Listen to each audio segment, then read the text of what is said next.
की मूल निवासी सरदार से शुरू। जी सर, शुरू से हमारा जो राजगढ़ क्षेत्र है सर, हाँ जी। उनसे एक प्रसिद्ध प्रगतिवादी कवि निकले थे हमारे, उनका नाम ध्यान में है? नहीं, ध्यान में नहीं है सर। अच्छा। तो सर सरदार शहर की स्थापना वो किसने की थी और कब हुई थी? सर जीके का नॉलेज मेरा बिल्कुल शून्य है, जीके के अतिरिक्त प्रश्न करें। तो सीधा सब्जेक्ट पर जाएं फिर और तो क्या। हाँ, जो आपको प्रश्न किए गए थे ना जैसे जीके के, वैसे उन सब प्रश्नों के जी। उत्तर तो मुझे भी आते हैं। पर वो तो चलो। वो सामान्य जानकारी वाली चीज़ थी, वो जीके नहीं था। हाँ हाँ, चलो कोई बात नहीं। हाँ। तो सर चूरू में जो किसान आंदोलन हुए थे हमारे, किस किस जगह हुए थे, कौन प्रमुख नेता थे, इसके बारे में जानकारी होगी? था फतेहपुर और वो चूरू से संबंधित वो वैद्य मग्गाराम जी की वो बहन थी, और मग्गाराम जी थे, उन्होंने कुछ किसान आंदोलन में कुछ भाग लिया था, विशेष मुझे जानकारी नहीं है सर। चलो कोई बात नहीं। चूरू में सर कोई हमारे पर्यटन स्थल है क्या प्रमुख? चूरू में ताल छापर अभयारण्य है जो अभी सुजानगढ़ के पास आपसे पूछा था इन्होंने, एक तो वो विशेष सालासर अ, बालाजी का धाम है, और ददरेवा गांव में जो है वो गोगा जी महाराज का मेला भरता है, वो भी एक तरह का छोटा मोटा पर्यटन स्थल ही है। और ताल छापर चूरू। में सर हाँ। एक आते हैं प्रवासी पक्षी आते हैं साइबेरिया से उधर से, जिनको हमारी स्थानीय भाषा में क्या कहते हैं, हर वर्ष आते हैं। कुर्जा आते होंगे सर, मुझे विशेष जानकारी नहीं है। जानकारी क्यों नहीं है सर, कुर्जा ही आते हैं। हाँ, क्योंकि विशेषतः कुर्जा ही आते हैं फलोदी में, इधर अपने लोन में। मैं क्या 25 साल से लगभग बीकानेर रह रहा हूँ, और चूरू की तो जानकारी मुझे बस इस इंटरव्यू के लिए करनी पड़ेगी, बाकी हाँ, कोई विशेष जानकारी मुझे है नहीं। ये सर तो अपने बीकानेर भी दोनों की पूछ लो सेमी सर। प्रॉब्लम है।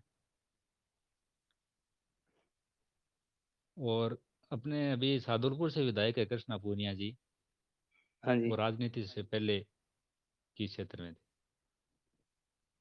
वो शायद खेल के क्षेत्र में थे सर। अच्छा, किस खेल खिलाड़ी हैं से शायद। संबंधित थे?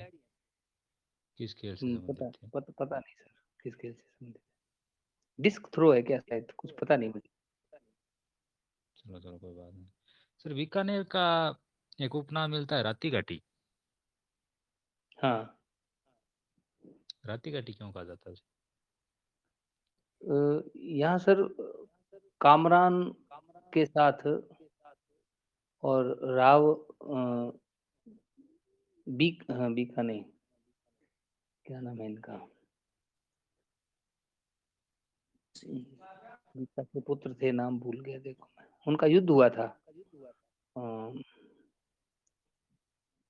राती घाटी में, और उस समय अच्छा अच्छा। बीकानेर की जीत हुई थी। अ, और वो जो घाटी है वो खून से लाल हो गई थी, और लाल शब्द के लिए हमारे यहाँ राता शब्द प्रचलित है राजस्थानी में, इसलिए उस घाटी को राती घाटी कहा जाने लगा। सर बीकानेर में एक मंदिर है जिसकी मान्यता है कि ये मंदिर है जो घी में चुना गया था।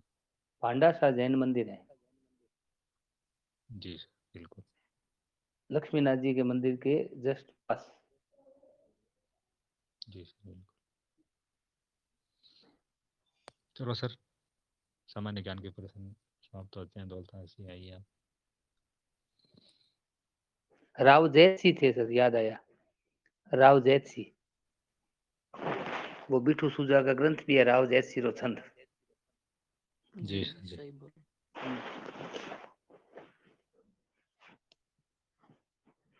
नमस्कार सर। नमस्कार। सर ध्वनि क्या है, समझाए।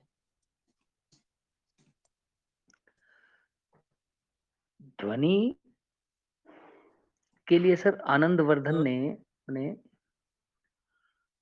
ध्वन्यालोक के प्रथम उद्योत में ध्वनि की परिभाषा देते हुए कहा है, यत्रार्थः शब्दो वा तमुपसर्जनीकृत स्वार्थौ व्यंक्त स काव्य विशेष ध्वनिरिति सूरिभिः कथितः। यत्रार्थ यानी यत्र, जहां पर, शब्द और अर्थ स्वयं को त्याग कर यानी स्वयं को गुणीभूत करके जिस अन्य प्रतीयमान अर्थ की अभिव्यंजना करते हैं, जिस प्रतीयमान अर्थ को व्यक्त करते हैं, उसी प्रतीयमान अर्थ को विद्वान जन ध्वनि कहते हैं। प्रतीयमान अर्थ को स्पष्ट करते हुए ध्वन्यालोक में आनंदवर्धन ने कहा, प्रतीयमानम पुनरन्न देव वस्वस्ति वाणीषु महाकवीनाम यत्तत् प्रसिद्ध वैवातिरिक्तम विभाति लावण्यम विवांगनासु। जिस प्रकार अंगनाओं में उनके सभी अंगों, नाक, कान, आंख आदि के सौंदर्य से भिन्न लावण्य नाम का एक तत्व हुआ करता है जो उनके सभी अंगों से मिलकर प्रकट होता है, उसी प्रकार महाकवियों की वाणी में वाच्यार्थ और लक्ष्यार्थ के अतिरिक्त उनसे भिन्न एक ऐसा तत्व होता है जो प्रतीयमान अर्थ के रूप में जाना जाता है, और यही प्रतीयमान अर्थ जो है वो ध्वनि कहलाता है। हाँ जी सर। जी, आपने पंक्ति बोली कि यथा यत्रार्थ सदो वा तमर्थ मुपसर्जनीकृत स्वार्थो हम्म। व्यक्त काव्य विशेष स ध्वनि रीति सूरभि। सूरभि का क्या कथित अर्थ है? सूरी भी यानी विद्वान, विद्वानों के द्वारा। और ये शब्द है तमर्थ उपसर्जनीकृत स्वार्थो। हम्म। यत्रार्थः शब्दो वा तम उपसर्जनीकृत स्वार्थौ। यत्रार्थः यानी यत्र, अर्थः अर्थ स्वयं को, और शब्द अपने अर्थ को उपसर्जनीकृत करके यानी गुणीभूत करके जिस अन्य अर्थ को व्यक्त करते हैं। तम उपसर्जनीकृत स्वार्थौ, स्वार्थौ यानी स्व अर्थ को, अपने अर्थ को, अर्थ अपने, शब्द अपने अर्थ को और अर्थ स्वयं को उपसर्जनीकृत यानी गुणीभूत करके जिस अन्य नहीं, अर्थ मुझे को, तब जिस व्यंग्य अर्थ को। जी सर, मुझे शब्द का ही अर्थ जानना था। अच्छा। जी सर, आनंदवर्धन के अनुसार वाच्यार्थ और व्यंग्यार्थ में क्या अंतर है? वाच्यार्थ जो है सर,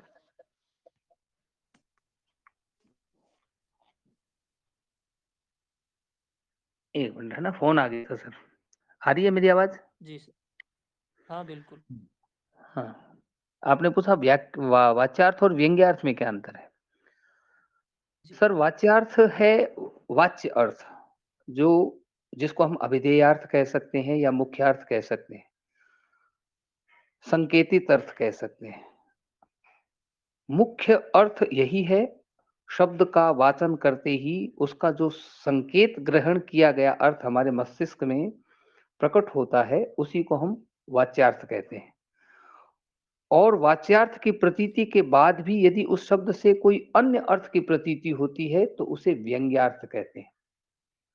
वाच्यार्थ बाधित हुए बिना किसी अन्य अर्थ की यदि हमें प्रतीति हो रही हो तो उसे व्यंग्यार्थ कहा जाता है, लेकिन व्यंग्यार्थ में और ध्वनि में अंतर होता है।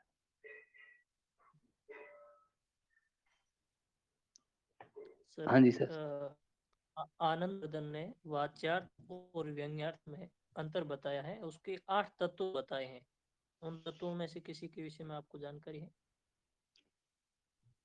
वाच्यार्थ और व्यंग्यार्थ। का अंतर आनंदवर्धन ने 8 तत्वों पर आधारित बताया है: निमित्त, आश्रय, कार्य, काल, बोध, संख्या, विषय और स्वरूप। हम्म हम्म हम्म हम्म। क्या इस विषय सर में आपको कुछ ये जानकारी है? जो वाच्यार्थ है, उस वाच्यार्थ की जो प्रतीति के लिए भर्तृहरि की कारिका बहुत प्रसिद्ध है। उसमें इन तत्वों के द्वारा वाच्यार्थ की जो है वो नियुक्ति की जाती है। मतलब वाच्यार्थ को सबसे पहले वाच्यार्थ तय किया जाता है कि इसका अर्थ क्या होगा। संयोगो विप्रयोगोश्च साहचर्य विरोधिता अर्थ प्रकरण लिंग, पूरी कारिका मुझे याद नहीं आ रही है, भर्तृहरि की ये कारिका है जिसमें 12 तत्व दिए गए हैं, उसमें से शायद आनंद वर्धन ने 8 किए होंगे। आप इन्हीं की बात कर रहे हैं या कोई अन्य? जी सर, मेरा मैं बाद में बता दूंगा। ठीक है। और जैसे संयोग, 1 मिनट में आपको बताऊं, जैसे संयोग है तो किसी प्रसिद्ध वस्तु के संयोग के कारण से उसका एक अर्थ निर्धारित कर लिया जाता है। जैसे राम लक्ष्मण हम कहते हैं, तो यहाँ पर लक्ष्मण शब्द का अभिप्राय दशरथ पुत्र लक्ष्मण ही लिया जाएगा, या राम शब्द का अभिप्राय दशरथ पुत्र राम ही लिया जाएगा। परशुराम या लक्ष्मण का सारस नहीं लिया जाएगा। ये संयोग के कारण से, दोनों का संयोग है, दोनों शास्त्रीय है, इसलिए दोनों जी से जी ये अर्थ। जी सर, ठीक हम्म। ठीक है सर। आनंद वर्धन ने बताया है कि काव्य में ध्वनि रहती है, समाहित हम्म। है, पर वो हम्म। कहीं कम है और कहीं अधिक है। इस तारतम्य के आधार पर उन्होंने 3 भेद किए। उन 3 भेदों का आप नाम बता सकते हैं? सबसे पहले ध्वनि काव्य है, दूसरा गुणीभूत है, और तीसरा जो है वो अवर काव्य है, चित्र काव्य जिसको कहते हैं। इसे सर व्याख्यायित करें थोड़ा तीनों को। अ, ध्वनि काव्य हम कहेंगे जहाँ पर व्यंग्यार्थ की ही प्रधानता हो, और व्यंग्यार्थ जो है वो इतना रमणीय हो कि लक्ष्यार्थ और वाच्यार्थ जो है वो उसके आगे कहीं टिक न पाए, उसे हम ध्वनि काव्य कहते हैं। लेकिन जहाँ पर व्यंग्यार्थ और वाच्यार्थ जो दोनों जो है वो समान हो, अथवा वाच्यार्थ कुछ अधिक चमत्कारपूर्ण हो व्यंग्यार्थ की अपेक्षा, यानी वाच्यार्थ के आगे व्यंग्यार्थ गुणीभूत हो जाए, उसे हम गुणीभूत व्यंग्य कहते हैं। इसी को मम्मट मध्यम काव्य कहते हैं। और जहाँ पर व्यंग्यार्थ या तो स्फुट न हो या फिर हो ही ना, ऐसे काव्यों को अधम काव्य, अवर काव्य या चित्र काव्य कहा जाता है। जी सर। तो आप बार बार शब्द का प्रयोग कर रहे हो, गुणीभूत, क्या मतलब है इसका? गुणीभूत का मतलब है सर जहां पर व्यंग्य व्यंग्य अर्थ जो है वो गुणीभूत हो जाए, दब जाए। वाच्यार्थ या गुणीभूत शब्द का लक्ष्यार्थ, अर्थ गुणीभूत शब्द का अर्थ क्या है? जहां पर उसका गुण जो है वो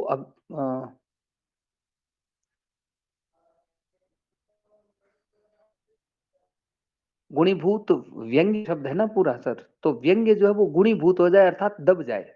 उस पर वाच्यार्थ जो है वो अधिक नहीं, सर प्रभावी हो जाए। मैं केवल शब्द का अर्थ पूछ रहा हूँ, गुणीभूत का। इसका अर्थ सर मुझे पता नहीं। जी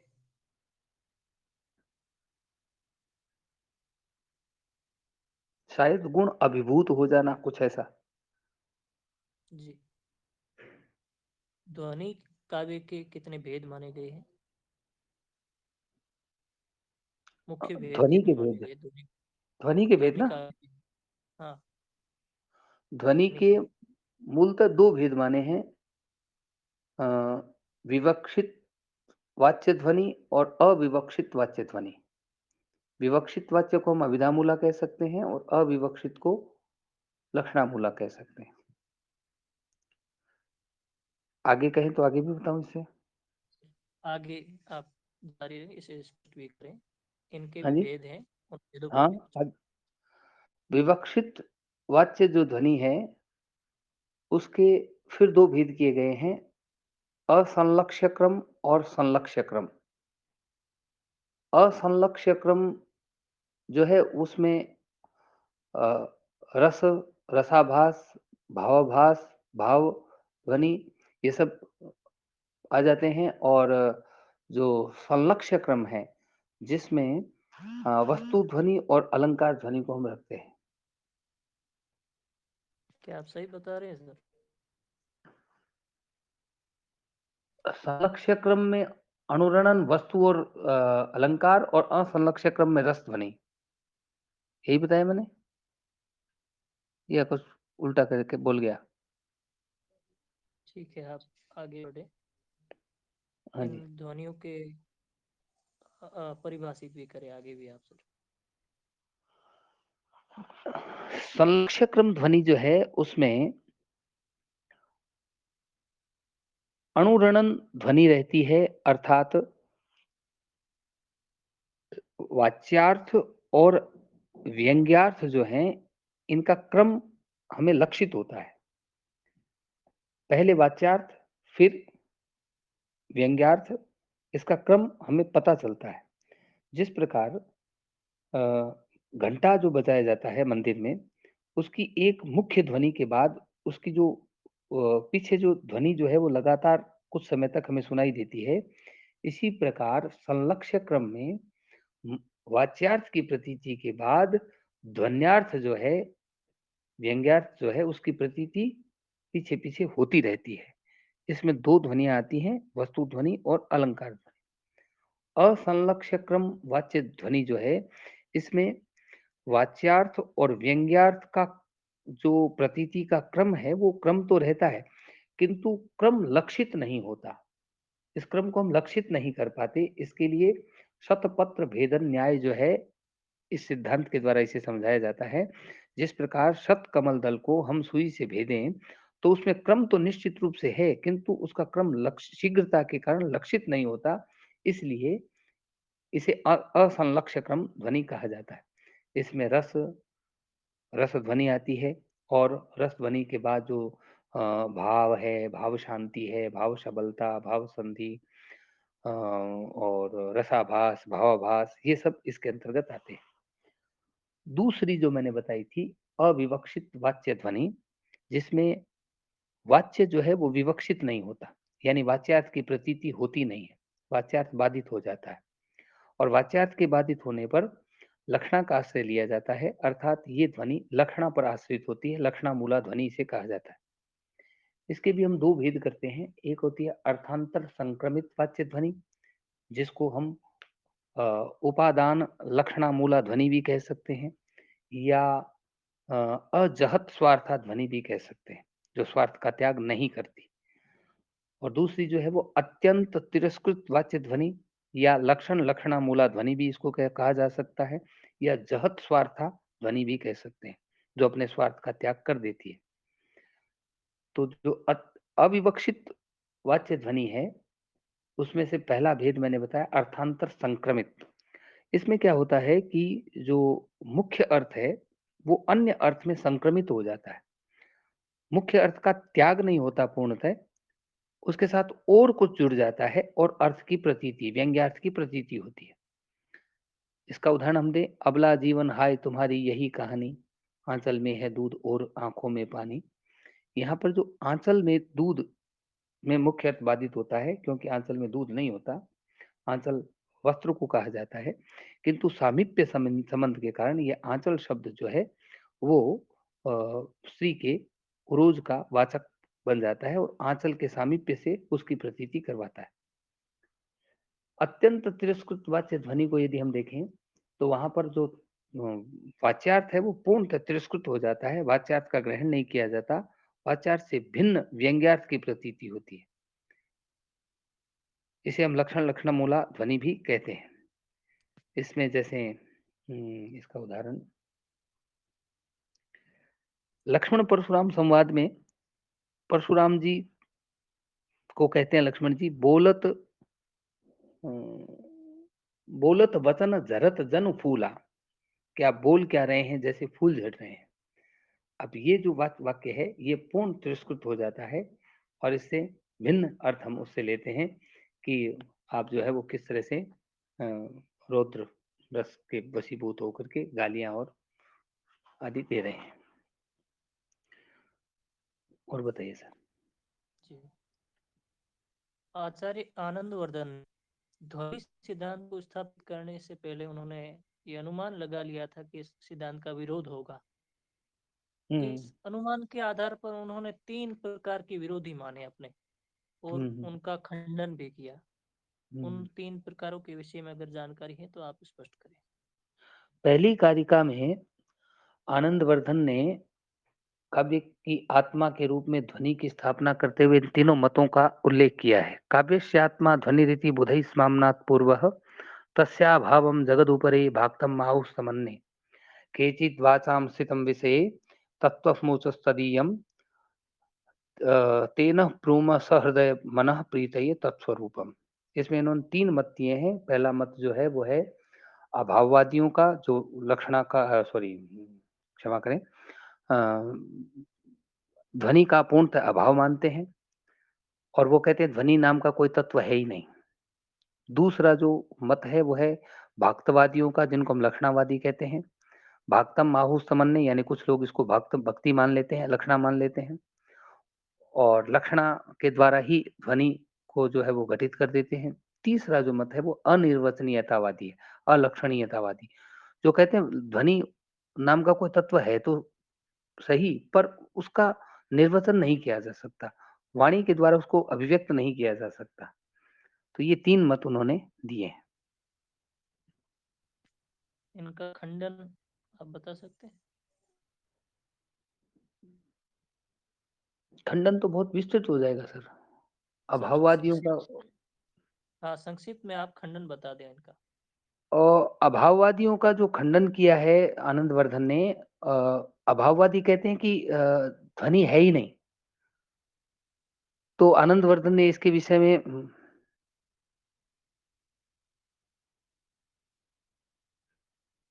आनंदवर्धन ने इसके विषय में कहा है कि यदि ध्वनि होती ही नहीं तो ये जो विद्वान लोग हैं वो किसी काव्य को पढ़कर, सुनकर और उसके वाच्यार्थ से भिन्न अर्थ की प्रतीति के बिना इतने आनंदित कैसे होते? शायद सर मुझे पूरा तो याद नहीं है। हाँ, भक्ति का खंडन मैं बता देता हूँ, लक्षणा का जो खंडन किया है। लक्षणा का खंडन करते हुए आनंदवर्धन की ही बात को मम्मट ने काव्य प्रकाश में बहुत स्पष्ट तरीके से कहा है, लक्ष्यम न मुख्यम नाप्यत्र बाधो योग फलेन नो। उन्होंने कहा यदि लक्ष्यार्थ ही मुख्य अर्थ होता और लक्ष्यार्थ मुख्य अर्थ होता तो फिर मुख्य अर्थ को बाधित करने की जरूरत ही नहीं थी। लक्षणा शब्द शक्ति का प्रयोग करने की जरूरत ही नहीं होती यदि लक्ष्यार्थ ही मुख्य अर्थ होता, और फिर यदि लक्ष्यार्थ ही मुख्य अर्थ होता तो उससे संबंधित अर्थ प्राप्त करने की आवश्यकता नहीं थी, है ना? और जो लक्ष्यार्थ जो अर्थ प्रदान करता है वो फिर कोई भिन्न अर्थ नहीं होता, लक्ष्यार्थ से संबंधित अर्थ ही होता है। तो ये तीनों जो लक्षणा के जो कारण दिए हैं वो लक्ष्यार्थ की प्रतीति के लिए है। उससे भिन्न जो व्यंग्यार्थ प्राप्त होता है वो लक्षणा प्राप्त प्रदान नहीं कर सकती। बहुत पहले पढ़ा था, पूरा तो याद नहीं आ रहा है, तो इस तरह से कुछ खंडन किया है। ठीक है। अनिर्वचनीयतावादियों का तो खंडन स्वतः हो जाता है, वो तो अपनी ही बात से खंडन कर देते हैं, ध्वनि को मान तो लेते ही हैं, लेकिन वो कहते हैं इसका लक्षण नहीं किया जा सकता।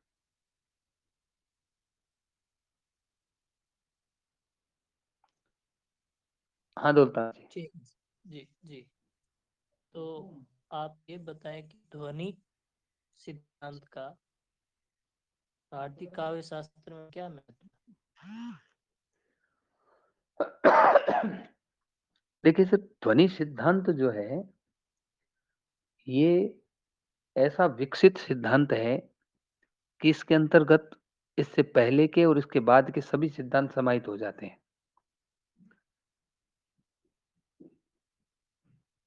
और जो काव्य की आत्मा के रूप में प्रतिष्ठित रस है, ठीक है। उस रस की अनुभूति भी ध्वनि के माध्यम से ही हो सकती है। रस सूत्र के जो व्याख्याकार हैं अभिनव गुप्त, उन्होंने रस की प्रतीति केवल व्यंग्य रूप में ही मानी है। रस स्व शब्द वाच्य नहीं हो सकता कभी। रस हमेशा व्यंग्य ही होता है और रसानुभूति करने के लिए हमें व्यंजना यानी ध्वनि का आश्रय लेना ही पड़ेगा। तो रस सिद्धांत की प्रतिष्ठा भी ध्वनि सिद्धांत के द्वारा ही हो सकती है। सबसे महत्वपूर्ण 2 संप्रदाय हैं, रस जी और सर, ध्वनि। धन्यवाद। आपका साक्षात्कार संपन्न हुआ।